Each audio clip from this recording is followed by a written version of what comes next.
Hi, everybody. I'm Dr. Duc Vuong, world famous bariatric surgeon, author of 13 books. We're going to have a very controversial topic today. We're going to talk about schools reopening during this coronavirus pandemic, and if that's a good idea, if we should be doing it or not. All right. We're talking about our kids here. Even if you don't have kids, you are somebody's kid. And we also have friends and loved ones who are teachers and professors and who might be really concerned about what's going to happen this fall. And so this is a very timely video. I promise because, okay, I promise because we're talking about our kids. I will not use a single curse word, okay? I won't. And I'll also put this up on YouTube. You might know me from my coronavirus video when I said, this is how coronavirus is going to kill you. It got 16 million views. It also got a lot of hate, which is fine. But here we are. Today is July 26th. In America alone, we're over 146,000 deaths. We are over 1,100 deaths a day. We lead the world in coronavirus numbers, 4.1 million. The world has 16 million cases, has over 600,000 deaths worldwide. And so this is a serious problem, right? Really serious problem. A lot of countries have reopened, and we're going to talk about this. Yet America is going to start rolling back. I said earlier last week that you're going to see an about face from our current administration, which then they started doing. They started promoting masks. They started talking they canceled their mass gatherings indoors, and now you're seeing a major about face, because what we've been doing, shit hasn't been working. Oh, dang it! I'm sorry about that. It's not working. So we got a new thing. So recently, there's been a letter of over 500 influential healthcare experts who've all signed a letter to our current White House administration, asking them to roll back, to go back into a nationwide shutdown. Nationwide shutdown. Over 500 health experts have petitioned the White House to go back to a nationwide shutdown. So that's what we're facing. We'll see how they will respond. But I want to talk about the kids now, and I wanted to do it in a very unemotional way. Okay? So here's tip number one. If you are in a hotspot currently, if you're in a current hotspot, opening up schools for on-site schools is really stupid. I'm just going to say it like it is. It makes zero sense. Think back to the beginning of the pandemic, back in March, right? And March 11th was when the World Health Organization declared coronavirus a pandemic, a global pandemic. March 12th was when I started paying attention to coronavirus. Shortly thereafter, the NBA season was canceled, baseball seasons, concerts, you started seeing all these things getting canceled. The following week, Broadway was canceled. And then the week after that, schools were canceled, right? You guys remember this? So that by April, pretty much everywhere, the schools were closed and kids were home, and we were scrambling to figure out online learning, okay? At that point, we had roughly, on March 11th, we had 1,000 cases, roughly, in the United States. So by April 1st, we have roughly I can't remember. I can go back and look, but I think, as I recall, about 5,000 cases, right? And we shut down schools. So if it's okay to shut down schools with 5,000 cases, what the heck are we thinking now that it's okay to open up schools when we were having 70,000 cases a day? We opened up our economy too soon, took off. Everybody knows this American story. Now we're starting to hit a plateau. But the plateau is 70,000 cases a day. And somehow that's okay to send back our kids to school. Makes no sense to me. So comment no sense if you understand what I'm saying. It makes no sense to send our kids back to school if we have 70,000 cases. When we shut it down, back when we had a total of 5,000 cases and only a few hundred a day. And somehow we're safe now, opening up at 70,000 cases a day. Comment no sense if that makes no sense to you.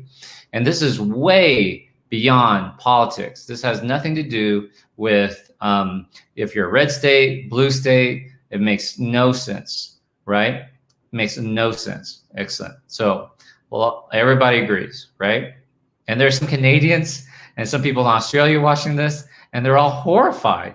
They're all like, what are these American people thinking? Why would you open up the school in a hotspot? Now, having said that, there are some areas in the United States, like Montana, Wyoming, Colorado, certain areas of Colorado, where the land is really spread out and you don't have very many cases.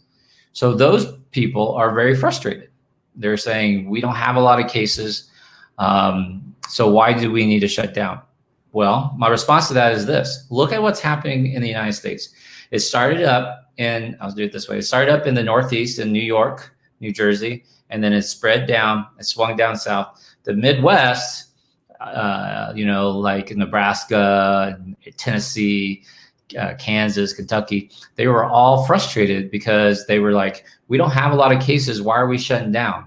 Fast forward now, end of July, you have lots of hotspots, flare-ups. They have several cities that are on the warning list. Last Friday, I surprised some people when I said, dude, New Orleans is in trouble again. And everyone's like, New Orleans? I thought New Orleans is good. Look at what's happening in New Orleans. The numbers in Louisiana are really rising rapidly. You got to be really careful. So this wave is coming across. So you might be okay to open up if you're in Wyoming, you're in this little rural town, you only have 10 cases, 20 cases. But I promise you, once you get a case after opening up school, you better have a plan in place. So tip number one, it makes no sense if you're in a hotspot to reopen. Now, luckily, a lot of the city mayors are not taking their direction from the government, and they're saying, dude, we're going all online, all virtual, at least until, the winter's over. We got to get past the holidays. We got to do all that sort of stuff. So that's tip number one, makes no sense. It might make sense if you are in a rural area or an area that doesn't have very many cases, right? Tip number two, right? Here comes tip number two. You better have a very serious plan. You better have, you either need to decide, are you going to follow those CDC guidelines? And yes, I get it. They're just guidelines. Yes, I know they can be hard. Yes, etc. But your independent school district better have a guideline on what they're going to do. They better have a very descriptive plan. Are kids coming 2 days a week, 3 days a week? Are they going to be in these pods? Are they going to be some virtual, some on site? They're doing rotations like that. I'm going to get to the science here behind that here in a second. Okay, I'm going to talk about transmission from kids to grandmas here in a second, so hang with me. But you better have a plan. So what happens if a student gets sick or tests positive versus what happens if a teacher who is 60 years old and gets sick, tests positive, versus a young teacher who's 30 years old and went and had a few drinks at a restaurant with a couple of her close family members and now tests positive. You better, are you going to quarantine the teachers? Who's going to step in? Are you going to have substitute teacher pool? And you never know what's happening there. Does that make sense? So you better have a very clear game plan. And you can't be like, well, we're just going to quarantine them for 14 days. You got to notify, you got to contact trace, right? You have to be in keeping with the authorities to say, hey, this teacher or this coworker or this custodian tested positive, right? And now you have to do contact tracing, et cetera. And I'm about to get into the science of that. And I'm going to share with you a study on actually my screen here on my computer. So hang with me. So you better have a game plan. All right. So to the meat of the matter, one, you got to take all of the emotion out of it. It's our kids. I understand. I get it.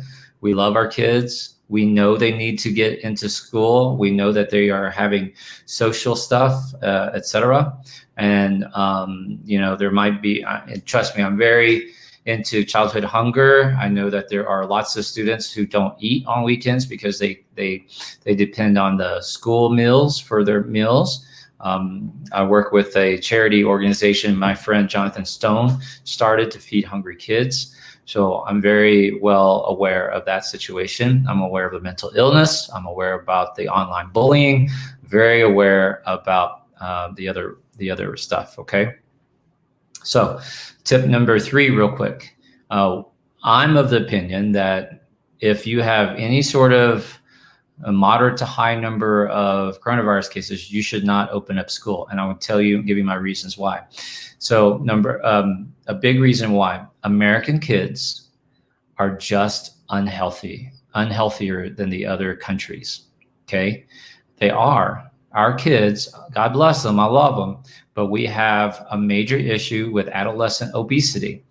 If you look at the age demographics of obesity, the largest growing demographic for obesity is adolescents. Yeah, 16 to 20-year-olds. That's the largest percentage growth of obesity. When I was in elementary school back in the 80s, we only had one lady, one of my classmates who was, like, I would say, super big.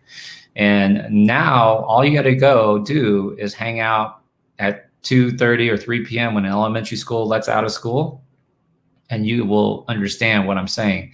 The obesity rate for our kids is much higher than anywhere else in the world, in Americans. It's just true. We'll get into nutrition and stuff like that later. But so this obesity, as we know, the number one risk factor for poor outcomes with coronavirus is what, guys? It's not age, it's obesity. And we're seeing that. When I started coronavirus videos, I said, listen, you're going to see the age of coronavirus in America drop. Who remembers me saying this, right?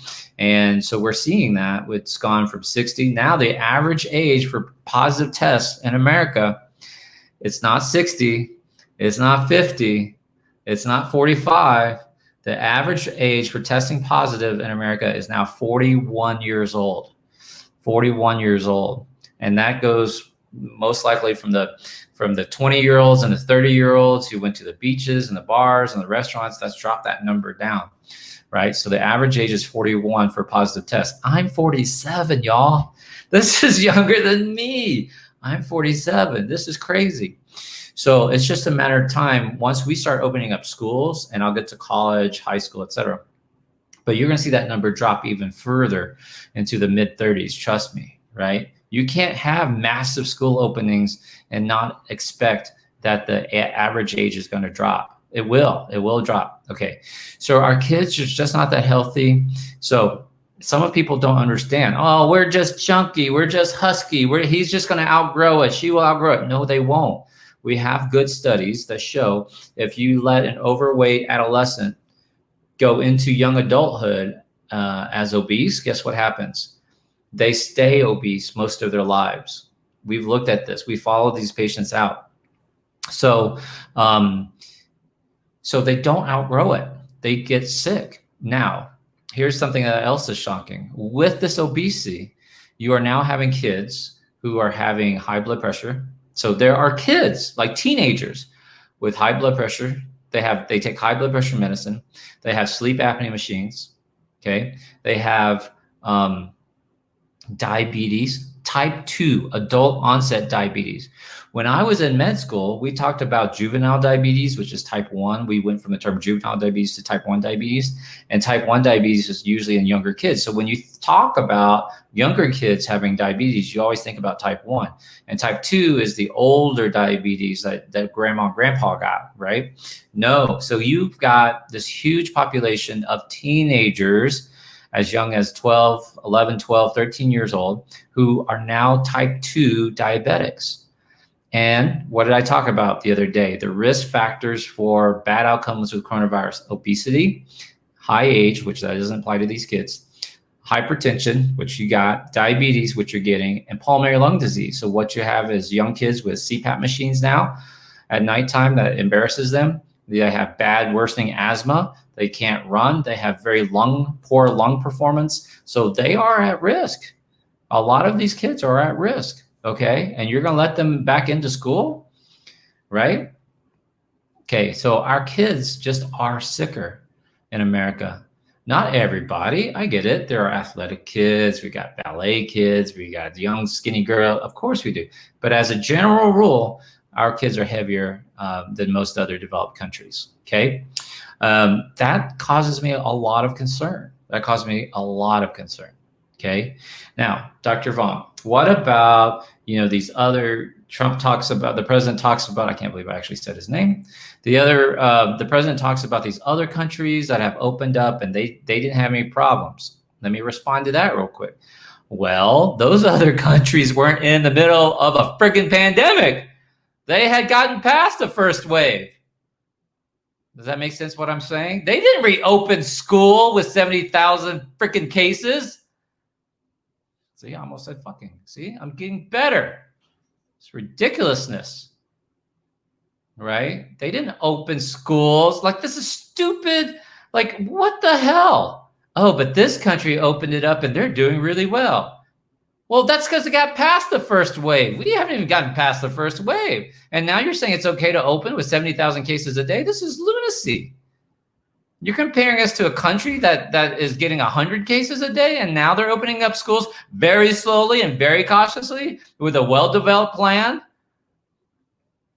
Come on, this is stupid.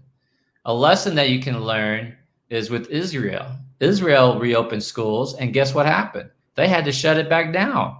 They opened up schools too soon, and now they're having also another resurgence. And they've gone back to closing down their schools. So don't fall into this politics when they're like, these other countries are opening up. These other countries got past the first wave. We can't get our shit together, so we're not past the first wave. We have more cases now than ever. Well, why did they shut down the country? Yeah, we're starting all over again, guys. We're worse off now than we were when we first shut down. Sorry, that's what happens when you get mask holes and you get into politics. Oh, I'm not being very good. I said I was going to be good. Let me get into the science behind this and why this is stupid. The administration, Dr. Vuong, is it true? Isn't it true that kids don't pass the virus like other countries, like we thought? Isn't it true that they're not the source? That's what the White House is saying. The White House is saying that kids aren't the source of transmission. Not true. Pay attention right now. Hit share real quick. I'm about to show you the science behind this. Here we go. What the White House administration is pointing to is, first of all, a study from Switzerland back in April.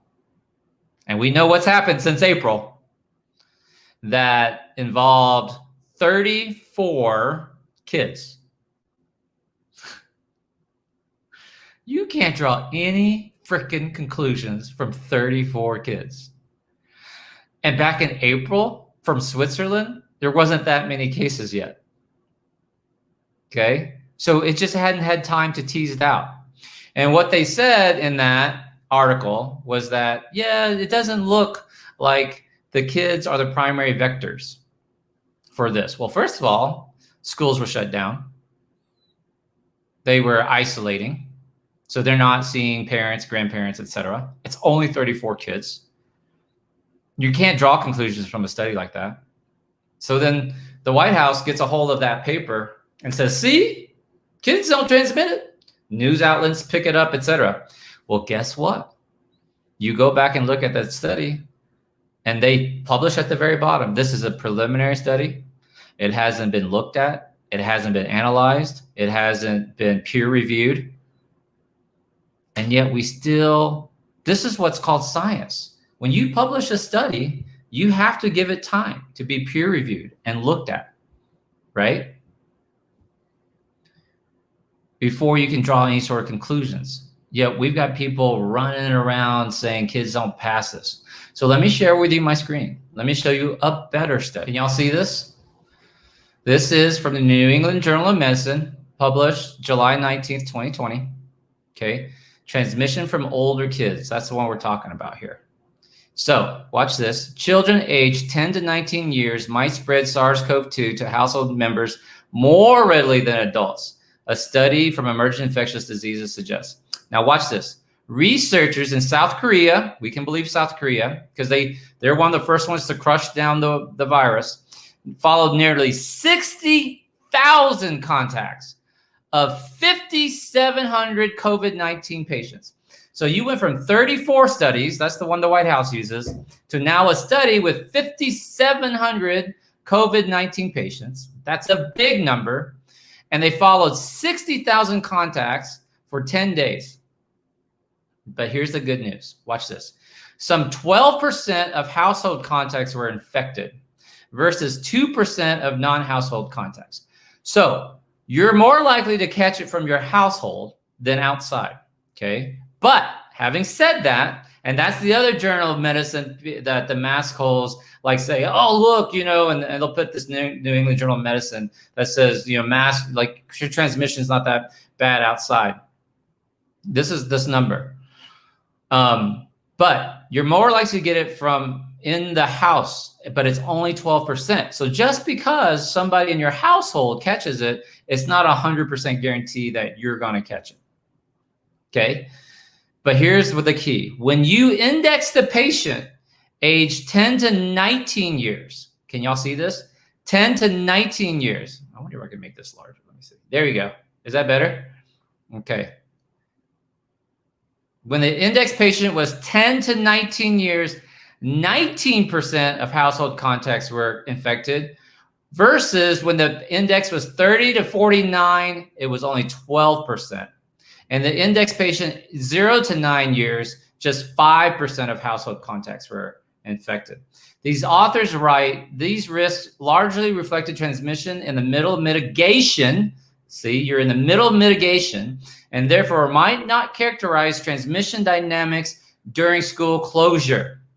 So, of note, they acknowledge they could not determine the direction of transmission.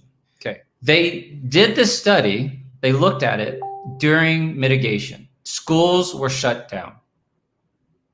So they said, we can't project what's going to happen. It could absolutely change once schools are open. But schools are shut down. People are isolated at home. We have good data following 5,700 patients that kids age 10 to 19 have way more transmission than adults. The young kids, 0 to 5 years old, had way less transmission. Why? We're not sure, but it could be isolation. We are very protective of our young kids. We don't let the newborn baby go see grandma and grandpa, did we? No, we did not. You had to see, come on, comment if you had a baby, a new grandbaby, anything like that, and you couldn't see the grandbaby, you couldn't see the 1-year-old, the 2-year-old, except through Zoom or through a window or through a glass screen door. You didn't hold your grandbaby back in April or May, did you? No, we are hyper protective of our 1 and 2-year-olds and young kids. We are less protective of our 10 to 19-year-olds because they need to get out. They're riding their bikes. They have a little friend next door that you guys agree that we're going to kind of hang out together so they can play. They have siblings. They're more likely to touch stuff, get into things, climb jungle gyms, share toys, play with dollies, you know, that sort of stuff. During mitigation. Does this make sense what I'm saying? Any ahas? Give me an aha if that science just made sense to you, what I just showed you.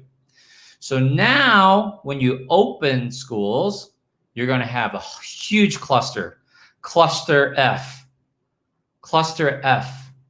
Okay? See, there we go. Couldn't see your grandbabies. Ahas. Still haven't seen my grandbaby, 6 weeks old. See? Ahas. Makes sense. You guys getting it? Okay. So that's during mitigation. Now, what happens if we're going to open up schools? Well, the 0 to 5 years old don't matter. They're usually preschool, pre-K. They're going to stay home anyway. And most parents know, like I have a 4-year-old daughter. We got her enrolled for pre-K for August in Houston. And her mom and I said, nope, ain't going to do it. So we rolled it back. We are going to homeschool. Now, most parents don't mind homeschooling 4, 5, 6, 7-year-old kids who all they're doing is basic math, addition, subtraction, learning their ABCs. We don't mind watching them color. We don't mind showing them, taking them outside, turning over rocks, looking at snails, doing little science experiments. They're easy at that age. Plus, they'll take a 2-hour nap. Elementary school for kids only goes to 2 most of the time anyway, right? So it's not a full term. But 10 to 19-year-old, now you're talking about algebra. Not every parent remembers algebra, pre-algebra, pre-calculus. My 14-year-old, is doing pretty advanced math. She was in 8th grade last year, and I was like, dude, this math is hard. She's taking SAT prep courses, So now you're talking 10 to 19. So 14, 15, 16-year-olds, dude, most parents don't want to, make them sit there and read Wuthering Heights and War and Peace and doing their English assignments and their history assignments and their geography and geometry and algebra and calculus, and that gets a lot harder. So, but at that age, who remembers being a teenager? Invincible. Can't tell me what to do. I won't catch it. 16, 17, 18 years old. But we know from that study, even during mitigation, they were the ones most likely to transmit it at home. 10 to 19-year-olds are the ones most likely to transmit it within the home. So now you open up school for the middle agers, 10 to 19-year-olds. That would be middle school to high school. Now they're the number one transmission, not adults. Okay, the younger kids. So elementary schools. So let's break this up. Elementary, middle, college.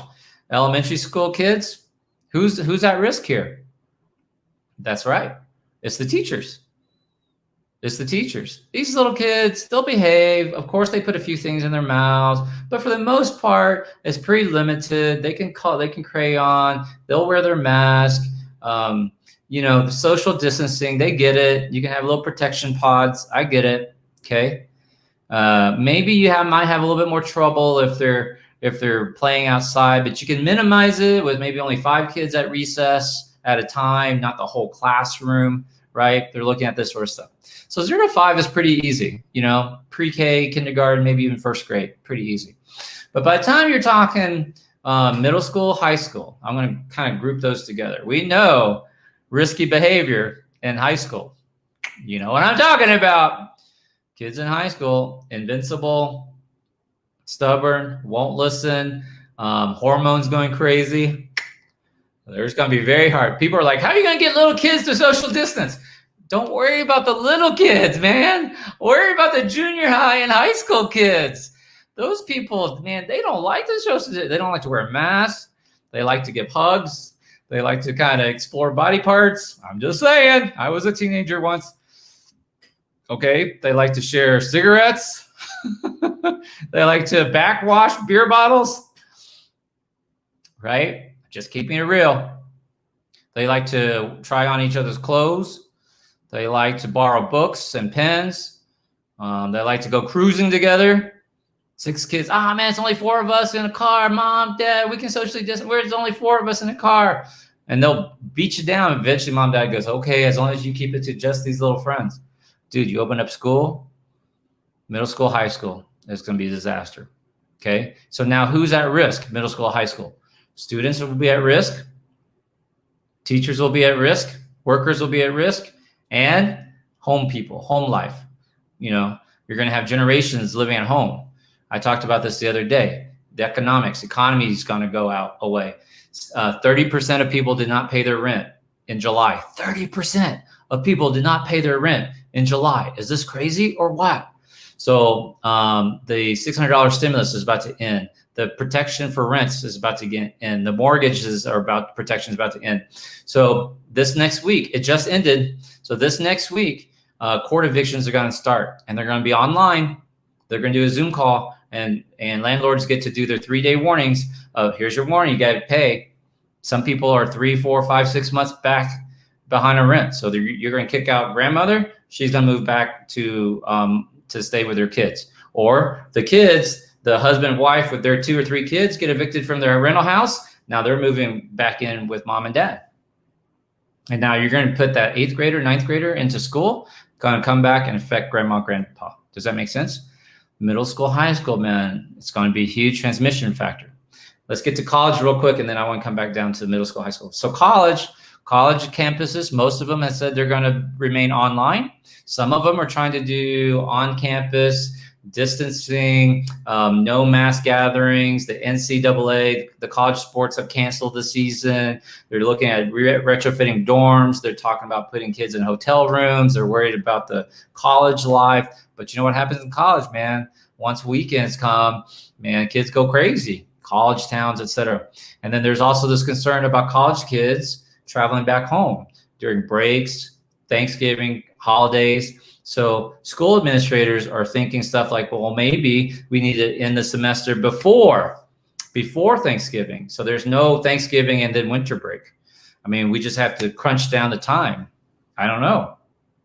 Colleges, this is a major thing. First of all, a lot of colleges are out of business. They don't have the financial infrastructure to deal with this. A lot of little colleges are out of business. You just don't know it yet. But I promise you, they are. Okay, so we have these travel issues with these young adults and their 18, 19, 20-year-old going to colleges, going back and forth. But they're more of the adult population, right? But travel, airplane, car rides, transmission, they often go to school out of state or in a different city. Maybe they live in New Jersey, but they go to school in New York City. Here comes the second wave. Here comes the second wave in November that Dr. V talked about. Okay, so let's go back to the high school kids and the junior high kids. This is the biggest factor. Okay, we have already seen reports. This little school district in Tennessee that was one of the first ones to open up. They just had their first positive case this week. They haven't said if it's a student or a teacher or a worker, but they said they had their first positive test. Now what you going to do? It's going to be a hot mess. It's going to be a hot mess. Okay. So that's the science behind this, right? What you guys will see, because this is called science, when the schools that do open, because there will be some, then you're going to start seeing scientists and papers coming in following, hopefully like South Korea, freaking 5,700 patients, 60,000 contact members, right? Now we can really see the picture. We might have to see it from Italy and France, where they're opening up schools again, Canada, Australia, right? They're starting to open up schools again. And we're going to have to trace these cases out to see what's the transmission factor, what's going to happen. But the U.S. shouldn't be doing any fucking shit like that. The U.S. needs to be like, shut the fuck down. Everything needs to shut down. I said that back in June. If you were in my challenge group, comment. If you're in my challenge group, I have this monthly challenge group, and I'll only open up at the end of the month, which is this week. And I've been preparing the people in my challenge group to get healthier, to get fit. We're doing weekend exercises. We're doing nutritional classes. We're doing weight loss things where we're challenging them to get healthy. And I've been telling them since May that all the stuff in disaster. If you're in my challenge group, comment if that's what we've been doing. Say, just put challenge in the challenge group if we've been working on coronavirus ever since April, May, June, getting healthier. And I've been preparing them, talking about school, talking about how they need to isolate. You might see them hearing that they're a founder. That's what it means to be in the challenge, right? So we've been prepping them, right? Yes, yes, yes, yes. See all this challenge? Yep, yep, yep, yep. We've been doing all this in the challenge. Oops, where'd it go? Okay. Okay. Oh, gosh darn it. Yep, here you go. Dr. B has been telling us the whole time. Okay. It's a safe place for me because I didn't have any haters. I could just really prepare the people who are ready to listen. Okay. So, and I've been saying we should have shut back down back in June. Fast forward 2 more months, right? July, we're coming up to August now. And we're now just, we just, I don't know why. We can't shut it back down. at least in the southern states where we're on fire. Why are we even having a debate about opening up school? It's ridiculous, right? It's completely ridiculous. So let me summarize for you real quick. Number one, our kids are just not that healthy. We play a lot of video games. We have obesity in our kids. We don't give them good nutrition. So if you don't have good nutrition, you don't have the immune support to fight off viruses. You know that, right? So you're drinking sodas, chips, cookies. Here's something ridiculous that maybe other people in other countries don't know. Did you realize that in the United States, we consider pizza a vegetable? It's counted. Pizza is counted as a vegetable. Ketchup is considered a vegetable. So if your school says, "Hey, we make your kids have 3 servings of vegetables a day," that's pizza. They're talking about pizza and spaghetti sauce. That's ridiculous. We have vending machines with snacks, sodas, Cokes, things like that. Ridiculous.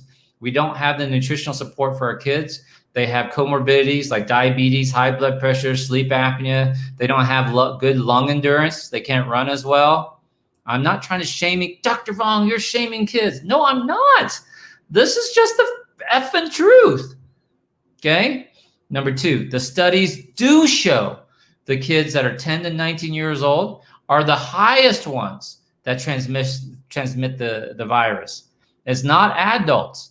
It's the 10 to 19-year-old kids in homes that transmitted the virus the most, not out in public. Dr. Vuong, does that mean we can go out in public? Well, if you face mask and social distance and use your gloves and wash your hands and do all the shit you're supposed to, limit your outings to the grocery store. Don't be sitting there, at a bar talking this close to some chica, some dude, because you're trying to get you some strange on the side. Come on now. You guys didn't think Dr. V knew what strange on the side meant, did you? Dr. V's hip. Strange on the side is when you're cheating on your spouse, by the way, in case you're wondering, right? My husband's always on a business trip. And then you find out, damn, he has a whole nother family in that city. I know I pick on husbands, but wives do that shit too. Okay? So if you're just outside and you go get your necessary supplies, you're wearing your mask, and if you're in a hot zone, listen to me. If you're in a hot zone, you need to wear a mask and a face shield. And if you want, you can have gloves. I don't think gloves make a big difference, but you got to dispose of them before you go into your house. You have to have the sanitizer in your car. Wipe that down. You got to have wipes. Wipe down your steering wheel. Wipe off the back of your phone. Don't forget your phone, right? And wipe. And the second you get in your house, you got to wash down. And that means you're not lollygagging around outside. That's low transmission, of course. But Dr. Vuong, that means you should open the businesses. No, that means it's okay for you to go outside, to go to the park, and to go hiking, to go walk the trails. It doesn't mean that Dr. Vuong says the transmission is mostly in-house, not outside. No, that doesn't mean if you go to a restaurant or bar, that's a different study. We know if you do a study of restaurants and bars, enclosed inside areas where people are close together talking is the #1 place. So outside of the house, even more than the house are restaurants and bars and closed events like churches. And I hate that, but it's just true. This talk's on a Sunday. But indoor closed mass gatherings where people are talking, yelling, singing, rallying, that's where the highest risk for transmission is. Outside of that, it's home. Being outdoors is fine. Protesting is inconclusive, so let's not go there. I can do a whole nother thing on protesting, right? I wouldn't go to protesting, not because I have anything against the movements. I mean, I'm all for the Black Lives Matter movement. I'm all for the gay rights movement. I'm all for that sort of stuff. What I'm not for is getting shot. Getting shot with bullets, rubber bullets, or real bullets, or accidentally went off. I ain't putting myself there. I don't care. Sorry. Staying my ass at home, hiking, camping, coloring with my 4-year-old, showing her how to do ABCs. My 14-year-old is writing reports and studies on our little camping trip we're about to do, reports on Yellowstone, reports on Mount Rushmore. We're doing, she has her online math class, all sorts of stuff. Okay. So where there's a will, there's a way, but you got to take the emotions out of it. And it's hard because it's our kids, and our kids are very emotional. It really brings us out the most of us. And listen to me, I'm going to speak to the moms and dads right now. What you're feeling is fear. That's the anxiety. See, Dr. Vuong, I have a lot of stress about this. I have a lot of anxiety. No, what you're feeling is fear, hon. What you're feeling is fear. You have bad guidance. You have, Uncle Billy, Aunt Sally saying this. You got White House saying this. You got doctors saying this. You got coworkers saying this. You got your cousin saying this. You got grandma trying to recover from possible coronavirus. Don't understand if it was a heart attack. Conspiracy theories. You got Facebook saying this. I get it. You're afraid.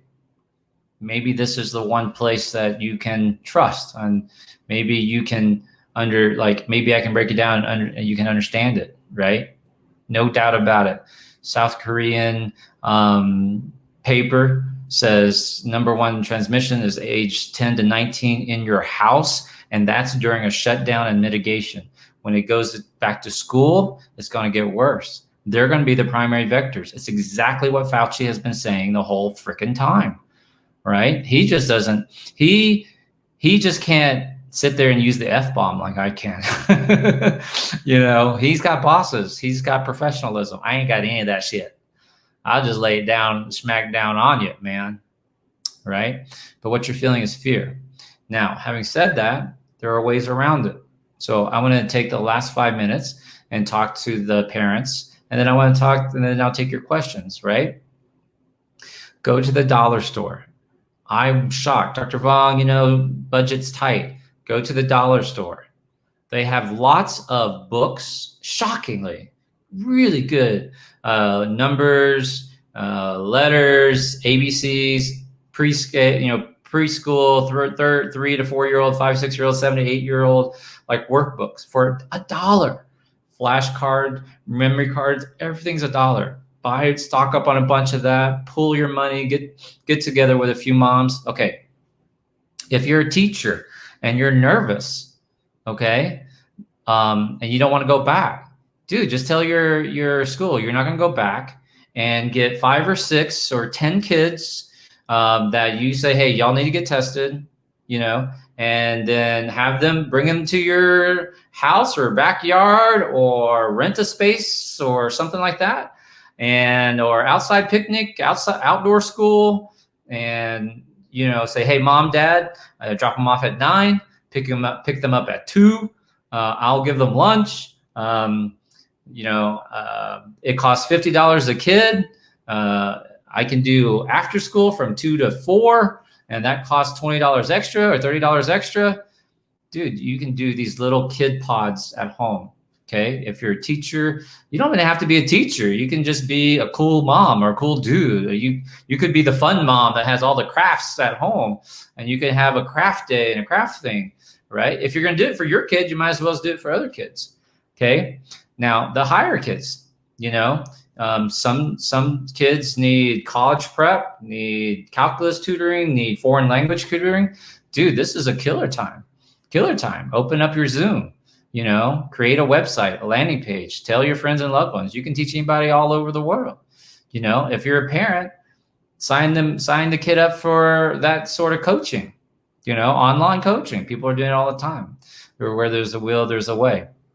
Next number. If you happen to be one of these families that are multi-generational, 3 or 4 generations under one roof, dude, this is grandma's dream. This is grandmother's dream to get to play with the kids, right? Grandma's frustrated because you won't take away their phone. You won't take away the Nintendo or the PlayStation. So the kids don't listen to grandma. Well, it's time. Say, hey, listen, this is a new world order. This is a whole new thing. We got to get our shit together, man. We got to rally together as a family. Forget the country, forget the community, just as our family. We got to get together as a unit. We got to come through this, okay? We need everybody to buy in. That's how we were going to do it. Then you have your family together. Hopefully your neighbor has their family together, and hopefully their neighbor have their family together. And now you have a community. Now the community has a voice, leadership, etc. Then you maybe have a small town or a city or a neighborhood block or something like that. And that's how you grow. We're going to overcome this through community. We're not going to overcome this. Mark my words. Someone put community in the comments section. We're going to get over this through community. We're not going to get through this through politics or governance or martial law. It's community. Community is the answer. So put community in the comments section here. So Troy Davis says, amen, doctor. That's right. Special ed teacher, man, if you're a special ed teacher right now, you're going to rock it, dude. Because all these kids, they need this sort of help. Totally. See, it's a community basis. We can't wait for our government to act. We got to come together. Look at this, man. Love this COVID community. How amazing are y'all? Y'all rock my world. Irene, Nan, look at that community. Excellent. Anna, oh, man, too much. Okay. So moms and dads, you guys will get through it. Dads, we have a special role. We also need to step up. We need to spend that time and read to the kids. We need to, help the kids with their reading assignments and their math assignments. I'm talking to the dads now. Dads, I get it. It sucks. Maybe you've been furloughed. Maybe you are, if you're one of the lucky ones who have been collecting unemployment, you should have been doing a part-time job. That's what my dad did. See, you guys are confused. You think I'm an American. No, I'm an immigrant. I am an American citizen now, but I'm an immigrant. I wasn't born in the United States. I came over with my dad. He was 36. I was 6. We're one of the refugee boat people from the Vietnam War. Who remembers the refugee boat people? That's me. I spent 6 months in a refugee camp. Came over to the United States when I was 6 years old with my dad, and he was 36. We couldn't speak the language. He didn't know anybody. I don't know what happened once we got out of the refugee camp, got on a plane, came to America, landed in Houston. I don't know how we made it through the night. I don't know where we went. I was too young to ask, right? But we didn't know anybody. We couldn't speak English. We didn't know a stop sign from a go sign. By the way, there's no such thing as a go sign, in case you're wondering. That's probably why Asians are such bad drivers. I can say that because I'm Asian. You get it? But, we can speak the language. Even if there was a go sign, we can't speak the language. But check this shit out. In 16 short years, my dad, at the age of 52 from 36, he retired independently wealthy. He retired because he had 30 rental homes. He retired because he helped people. He gave them affordable housing. He kept the houses well maintained and clean and repaired toilets when they broke down and sinks when they clogged. He didn't put it off for weeks and months. He took care of his tenants, and they took care of him. And in 12 years, he was able to retire at the age of 52. Most Americans can't retire at the age of 67. So why am I telling you this? Because I am the American dream. You're talking about, America, coronavirus, our kids. Why can't we overcome this, Dr. V? Why won't this work? We can. I'm the living example of it. We've just been divided by our politics. And now who's hurting? It's our kids. Our kids are hurting, right? So back to the dads. My dad, he got a job in a plant, and he worked there all day long. And then in the evenings, he came home. He cooked us food and dinner. And then he went out and mowed yards. He mowed yards for years until he saved up, and he didn't spend it. He kept that money, he saved it, and he bought a house. Guess how much his first house he bought was back in, this would have been 1982 or something like that. $4,000. It was a rundown piece of shit house in the worst part of Longview, Texas, right? That's what I'm talking about, man. So we can do it. If my dad can do it, you can do it. If I can do it, you can do it, right? We can all do this. We can all pivot. We have to. Our future's at stake. And remember what I said. This is just the beginning. We're not towards the end. We're not in the middle. I mean, this is just beginning. The Spanish flu, 1917, 18, 19, lasted 3 years. We haven't even gotten over the first wave. We're still going. We can do this. So I don't understand why we can't get past our politics and what's happening. Thank you guys for all the kind words about my dad, you know, and protect our kids and our schools. So if you've enjoyed this, if you found this helpful, please hit share.